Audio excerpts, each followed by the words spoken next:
Hey guys, this is Robert from Land Rover Naperville. Today I'm going to be showing you guys how to connect your phone to the Bluetooth of the Range Rover Sport.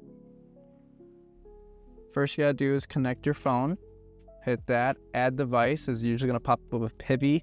For this car is 39822.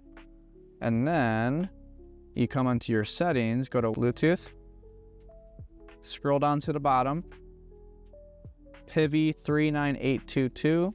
Hit that, press yes. I'll press pair on my phone. If you want your contacts or don't want your contacts, it's up to you.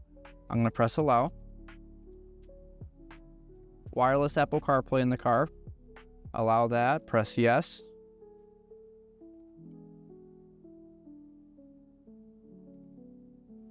And just like that, wireless Apple CarPlay in the car. Feel free to reach out to Land Rover Naperville for any questions.